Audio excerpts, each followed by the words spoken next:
अहमद, अंदर आओ, मुझे ये और इसकी बच्ची घर नहीं चाहिए। अम्मी रुखसार क्यों नहीं? और आप ऐसा क्यों कह रही हो अम्मी?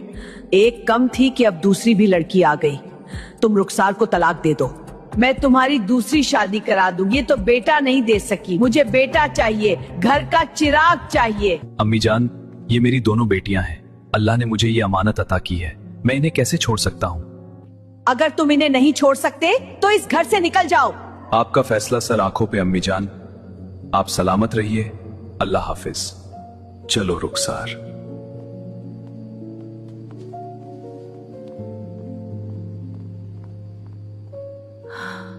उस रात बड़ी मुश्किल से अहमद को एक टूटा फूटा पुराना किराए का कमरा मिला। कमरे की दीवारें टूटी हुई थीं और बस एक बच्चियों को थोड़ा सा खाना खिलाया, मगर खुद एक निवाला भी नहीं खाया। अपने परिवार का पेट भरकर वह खामोशी से भूखा ही सो गया।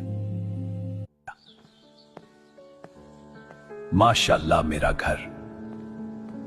बेगम जान कहाँ हो? अस्सलाम वालेकुम हाजी साहब। वालेकुम अस्सलाम बेगम, पोती मुबारक। हाजी साहब, आप कैसे? बेगम जान, जब बेटी हुई अहमद ने मुझे फोन किया था, बताया कि बेटी हुई है और रो रहा था। जल्दी आने को कहा, मैं आ गया। देखो मैं इनके लिए कितने खिलौने लाया हूँ। वो सुबह घूमने गई हैं। ठीक है, आने दो, मैं इंतजार करूंगा। मेरी आंखें तरस गई बच्चों को देखे हुए। अब मैं क्या करूं? सुबह से शाम हो गई, शाम से रात हो गई, मेरी पोतियां अभी तक नहीं आई। सच सच बताओ, बच्चे कहाँ हैं? अहमद और उसकी बीवी बच्चों को घर से निकाल दिया। मैं पोता चाहती थी। बस बहुत हो गया। तुम्हारी हिम्मत कैसे हुई मेरे बच्चों को घर से निकालने की? ये घर मेरा है, अभी मैं जिंदा हूँ। तुम खुद 3 बेटियों की माँ हो, फिर भी बच्चों को इतनी बेरहमी से घर से बाहर कर दिया। तुम कैसी माँ हो? जरा भी खौफे खुदा नहीं है तुम्हारे दिल में।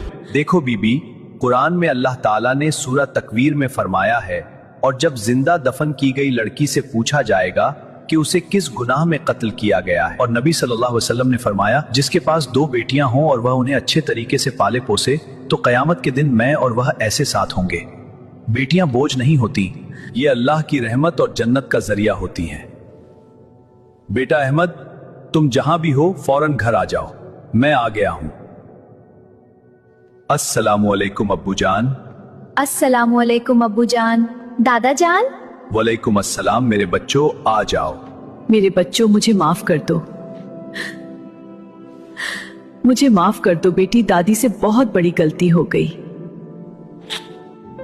अब ये घर फिर से मुकम्मल हो गया।